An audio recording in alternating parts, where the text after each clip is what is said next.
நம்ம பார்க்க போகிறது வந்துட்டு சோஷியல் கான்ஃப்ளிக்டா. சோஷியல் கான்ஃப்ளிக்ட்னா என்னது? கான்ஃப்ளிக்ட்னாலே பிரச்சனை. சோஷியல் கான்ஃப்ளிக்ட்னா சொசைட்டிக்குள்ளே நமக்கு இருக்கிற பிரச்சனைகள், டிஃப்ரென்சஸ் இன் ஒப்பீனியன்ஸ், ஏதாவது இம்பேக்ட்ஃபுல்லாக இருக்க மாதிரி. பிகாஸ் நம்ம ஆல்ரெடி பார்த்த மாதிரி நம்ம சொசைட்டிக்குள்ளே we have many communities, many groups, நிறைய குரூப்ஸ் இருக்குது, நிறைய சோஷியல் இன்ஸ்டிடியூஷன்ஸ் இருக்குது. இந்த ஒவ்வொரு சோஷியல் குரூப்புக்குள்ளேயும் ஒவ்வொரு ஒப்பீனியன்ஸ் இருக்கும். அவங்கவுங்களுக்கு தனிப்பட்ட முறையில் ஒவ்வொரு கருத்துகள் இருக்கும். அந்த கருத்துக்களில் மாறுபாடுகள் இருக்கிறப்ப ஒரு பிரச்சனையாக அது வருது தான் சோஷியல் கான்ஃப்ளிக்ட்னு சொல்லுவாங்க. ஸோ ஃபர்ஸ்ட்டு நம்ம சோஷியல் கான்ஃப்ளிக்டோட மீனிங் என்னன்னு பார்ப்போம். Social conflict refers to the struggle between individuals or groups over resources, power, or differing values and interests. It can arise from economic, political, cultural, or social inequalities. சொல்கிறாங்க. So social கான்ஃப்ளிக்ட்டுங்கிறது struggle பிரச்சனை between individuals R groups. அது ஒரு மனிதனுக்கும் இன்னொரு மனிதனுக்கும் தனிப்பட்ட முறையிலாகவும் இருக்கலாம், இல்லை ஒரு சோஷியல் குரூப்புக்கும் இன்னொரு சோஷியல் குரூப்புக்கும் வரக்கூடிய பிரச்சனையாக கூட இருக்கலாம். அது வந்துட்டு it is a struggle between இண்டிவிஜுவலாக குரூப்ஸ். எதுக்காகனா ரிசோர்ஸஸ்க்காக. நம்ம இந்த வாட்டருக்கெலாம் வந்துட்டு சண்டை போடுவாங்கல்ல. நான் இந்த பிரச்சனை வந்துட்டு இந்தியாவில் வந்துட்டு ரொம்பவே இருக்குது. வாட்டருக்கு சண்டை போடுறது, இந்த ஆறு இங்கே இதுக்கு சொந்தமானது, அந்த மாதிரி. பவர் இந்த sense already we saw political power ஆகட்டும், இல்லை a person will have a desire to attain a certain power. நான் தான் வந்துட்டு சிஎம் ஆகணும், நான் எம்எல்ஏ ஆகணும், நான் எம்பி ஆகணும், நான் கவுன்சிலர் ஆகணும். இந்த மாதிரி வந்துட்டு ஒரு பவருக்காக வந்துட்டு இண்டிவிஜுவல்ஸ்குள்ளேயோ குரூப்ஸ்குள்ளேயோ சண்டை வருது. டிஃப்ரிங் வேல்யூஸ் அண்ட் இன்ட்ரெஸ்ட். நான் முன்னே சொன்ன மாதிரி கருத்துக்கள் மாறுபடுறதுனால, வேறு கருத்துக்கள் ஒவ்வொரு குரூப்புக்கும் இருக்கிறதுனால சோஷியல் கான்ஃப்ளிக்ட் வருது. ஸோ இது முக்கியமாக it can arise from economic, wealth இஷ்யூவாக இருக்கலாம், இல்லை பொலிட்டிக்கலாக இருக்கலாம், இல்லை கல்ச்சுரல். மீன்ஸ் எக்கனாமிக்காக வந்துட்டு ஒரு பணக்காரனுக்கும் இன்னொரு பணக்காரனுக்கும் சண்டை வரலாம், இல்லை பொலிட்டிக்கலாக ஒரு பொலிட்டிக்கல் பார்ட்டிக்கும் இன்னொரு பொலிட்டிக்கல் பார்ட்டிக்கும் சண்டை வரலாம். கல்ச்சுரலாக ஒரு குரூப் ஆஃப் கம்யூனிட்டி ஆஃப் பீப்புளுக்கும் இன்னொரு கம்யூனிட்டி ஆஃப் பீப்புளுக்கும் வரலாம். R social இன்இக்வாலிட்டிஸாக. ஸோ வந்துட்டு இங்கே வந்துட்டு டிஃப்ரென்சஸ் இருக்கக்கூடாது. டிஃப்ரென்சஸ் தான் வந்துட்டு கான்ஃப்ளிக்டே பேஸ்வே. ஸோ இந்த டிஃப்ரென்சஸ்னால தான் வந்துட்டு சோஷியல் கான்ஃப்ளிக்ட் வருதுன்னு சொல்கிறாங்க. அடுத்தது let's look into types of social கான்ஃப்ளிக்ட்ஸாக. ஸோ டைப்ஸ் ஆஃப் சோஷியல் கான்ஃப்ளிக்ட்ஸ்னு பார்க்குறப்ப class conflict, struggle between different economic classes, rich versus poor. So வந்துட்டு இங்கே ஆப்வியஸாக வந்துட்டு ஏழையாக இருக்கிற எவனுக்குமே வந்துட்டு பணக்காரனை பிடிக்காது. ஸோ அவங்க எல்லாருக்குமே வந்துட்டு பணக்காரனை வந்துட்டு அடித்து கீழே தள்ளி விட்டு நம்ம மேலே வளரணும் தான் ஏழையாக இருக்கிற எல்லாரோட மைண்ட் செட்டும் இருக்கும்.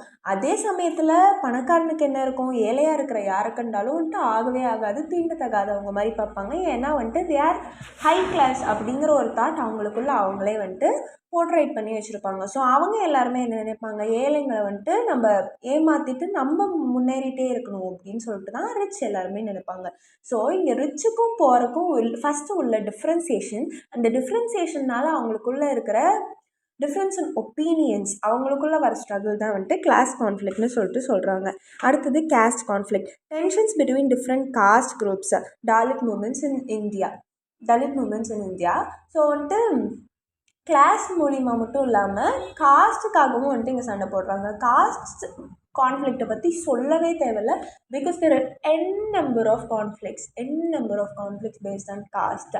ஒரு கல்யாணம் பண்ணுறதுலேருந்து ஒரு குழந்தை பிறந்ததும் அது என்ன காஸ்ட்டுன்னு டிட்டர்மைன் பண்ணுறது வரைக்கும் எல்லாமே வந்துட்டு இங்கே கான்ஃப்ளிக்டாக தான் போகும், காஸ்ட்டுன்னு எடுத்துக்கிட்டாலே. ஸோ வந்துட்டு இந்த காஸ்ட் கான்ஃப்ளிக்ட்ஸ் என்ன சொல்கிறாங்கன்னா வந்துட்டு அதுதான் டிஃப்ரெண்ட் காஸ்ட்டுக்குள்ளே இருக்கிற அந்த பிரச்சனைகளை தான் வந்துட்டு காஸ்ட் கான்ஃப்ளிக்ட்னு சொல்கிறாங்க. எஸ்பெஷலாக ரொம்ப நோட்டபுளாக வந்துட்டு எக்ஸாம்பிளாக நமக்கு எது தராங்கன்னா தலித் மூமெண்ட்ஸை. ஸோ தலித் பீப்புளெலாம் வந்துட்டு தே ஆர் அன்டச்சபிள்ஸ் அப்படின்னு சொல்லிட்டு போர்ட்ரேட் பண்ண அந்த பீரியடில் வந்துட்டு தலித் மூமெண்ட் வந்துட்டு ரொம்பவே வைரலாக இருந்துச்சு. அது வந்துட்டு that is because of caste conflict. அடுத்தது religious conflict, clashes between religious communities, communal rewards. So வந்துட்டு clashes between religious communities all of us know. So வந்துட்டு ஆக்சுவலாக இந்தியாவுக்குள்ளேயே வந்துட்டு ஒரு பெரிய பிரச்சனை வந்துச்சு. கிறிஸ்டின்ஸ் எல்லோரும் வந்துட்டு அவங்களோட மதத்தை பரப்புறதுக்காக தான் வந்தாங்க அப்படிங்கிற மாதிரி. ஸோ அதுதான் we call it as religious conflicts. Is a major issue in India which எக்ஸாம்பிளாக வந்துட்டு அதுக்கு என்ன சொல்கிறாங்கன்னா கம்யூனல் ரியாட்ஸ் அப்படின்னு சொல்லிட்டு சொல்கிறாங்க. ஸோ வந்துட்டு இந்த ஒரு ரிலீஜியஸ்க்கும் இன்னொரு ரிலீஜியனுக்கும் வர கான்ஃப்ளிக்ட் தான் வந்துட்டு ரிலீஜியஸ் கான்ஃப்ளிக்ட்ஸ்னு சொல்லுவாங்க. அடுத்தது ethnic conflict, disputes between ethnic groups over identity and rights. So இந்தியாவுக்குள்ளே ஒரு குரூப் ஆஃப் பீப்புள் ட்ரெடிஷ்னலை ஃபாலோ பண்ணாங்கன்னா இன்னொரு group of people they follow the western culture. So ஒவ்வொருத்தவங்களுக்கும் என்னென்ன கல்ச்சர் பிடிக்குதோ அந்தந்த கல்ச்சரை ஃபாலோ பண்ணிட்டு போகலாம். But the thing here is western culture follow பண்ணுறவங்க ட்ரெடிஷ்னல் கல்ச்சர் கிட்ட பிரச்சனை பண்ணுறதும், ட்ரெடிஷ்னல் கல்ச்சர்ஸ் ஃபாலோ பண்ணுறவங்க வெஸ்டர்ன் கல்ச்சர் கிட்ட பிரச்சனை பண்ணுறதும், it will be keep on moving. இந்த மாதிரி பிரச்சனை பண்ணி it results in ethnic conflict. அடுத்தது political conflict, struggles for political power, protest against government policies. So வந்துட்டு இப்போ யூஸ்வலாக வந்துட்டு நமக்கு தெரியும் எலெக்ஷன் பக்கமாக வருதுனாலே எக்கச்சக்கமான பிரச்சனைகள் வரும். அதே மாதிரி ஒரு பொலிட்டிக்கல் பார்ட்டி யாராவது இறந்துட்டாலோ இல்லை அவங்களுக்கு ஏதாவது பிரச்சனை வந்தாலோ அவங்கள ஏதாவது அரெஸ்ட் பண்ணிட்டாலுமே வந்துட்டு போராட்டம் அது இதுன்னு சொல்லிட்டு அதுக்கு ஒரு கலவரமாக மாறும். இதுதான் வந்துட்டு பொலிட்டிக்கல் கான்ஃப்ளிக்ட்னு சொல்கிறாங்க. பொலிட்டிக்கல் பவருக்காக நம்ம ஆல்ரெடி வந்துட்டு சொன்ன மாதிரி ஒரு அத்தாரிட்டைசேஷனுக்காகவோ ஒரு பொலிட்டிக்கல் பவருக்காகவோ வர கான்ஃப்ளிக்ட் தான் வந்துட்டு பொலிட்டிக்கல் பவர். அடுத்தது gender conflict, struggles for gender equality, அதாவது ஃபெமினிஸ்ட் மூமெண்ட்ஸ். ஜெண்டர் ஈக்குவாலிட்டினாலும் ஆப்வியஸாக வந்துட்டு இப்போ இருக்கிற பிரச்சனைகள்லாம் பார்க்காம முன்ன ப்ரிவைலிங்காக இருக்கிற பிரச்சனைகளை பார்த்தோம்னாலே வந்துட்டு விமன் ஈக்குவாலிட்டிக்காக நிறைய பேர் போராடி இருக்காங்க. ஸோ அதை தான் வந்துட்டு ஜெண்டர் ஈக்குவாலிட்டிக்காக வர பிரச்சனை தான் வந்துட்டு ஜெண்டர் கான்ஃப்ளிக்ட்னு சொல்கிறாங்க. ஃபெமினிஸ்ட் மூமெண்ட் இதுதான் வந்துட்டு ஒரு பெட்டர் எக்ஸாம்பிள் ஃபார் திஸ். அடுத்தது let's look into causes of social conflict. இந்த சோஷியல் கான்ஃப்ளிக்ட் வரதுக்கு எதெல்லாம் காரணமாக இருக்குதுன்னு சொல்லிட்டு பார்க்கலாம். First economic inequality. ஸோ வந்துட்டு எக்கனாமிக் பணக்காரனா ஒருத்தன் ஏழையாக இருக்கிறதுனால ஃபர்ஸ்ட் ஆஃப் ஆல் வருது. அடுத்தது டிஸ்கிரிமினேஷன் அண்ட் சோஷியல் எக்ஸ்க்ளூஷன். எல்லாரையும் வந்துட்டு ஈக்குவலாக பார்க்காம ஒருத்தரை தாழ்த்தி பார்க்கறதுனாலையும் வந்துட்டு இந்த சோஷியல் கான்ஃப்ளிக்ட் வருது. அடுத்தது பொலிட்டிக்கல் அப்ரெஷன், நான் மேலே நீ கீழே, நான் வந்துட்டு எம்பியாக இருக்கேன் நீ எம்எல்ஏவாக தான் இருக்கிற, இந்த மாதிரி வந்துட்டு ஒரு பொலிட்டிக்கல் அப்ரெஷன்னால சோஷியல் கான்ஃப்ளிக்ட் வருது. அடுத்தது கல்ச்சுரல் டிஃப்ரென்சஸ்னால் வந்துட்டு எல்லா பீப்புளும் வந்துட்டு வேறு கல்ச்சர் ஃபாலோ பண்ணுறதுனால ஒரு பேட்ரியாட்டிசம் இல்லாததுனால சோஷியல் கான்ஃப்ளிக்ட் வருது. அடுத்தது காம்படிஷன் ஃபார் ரிசோர்ஸஸ். நான் ஆல்ரெடி முன்னையே சொன்ன மாதிரி எல்லாரும் அவங்களுக்கே எல்லாம் வரணும்னு நினச்சிக்கிறாங்க. அவங்க கம்யூனிட்டி ஆஃப் பீப்புளுக்கு அந்த குரூப் ஆஃப் பீப்புளுக்கே எல்லாம் கிடைக்கணும்னு நினைக்கிறதுனால ரிசோர்ஸஸ்க்காக எல்லோரும் ஃபைட் பண்ணுறதுனால it leads to social conflict.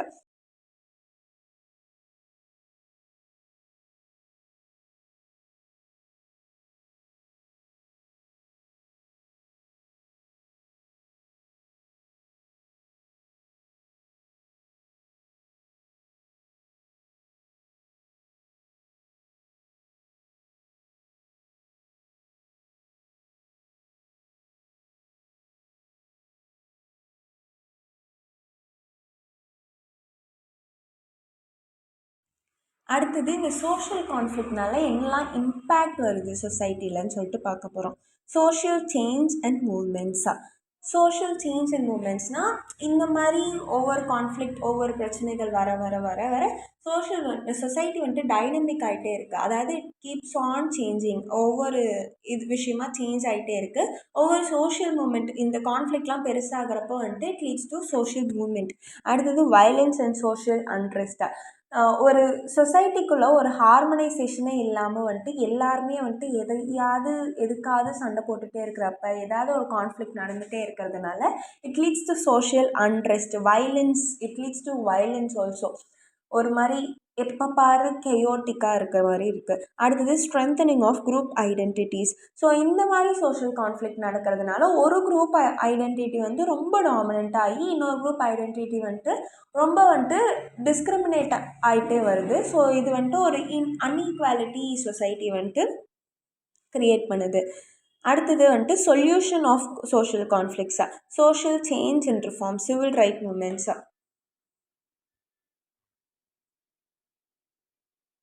So with this we come to the end of social conflict.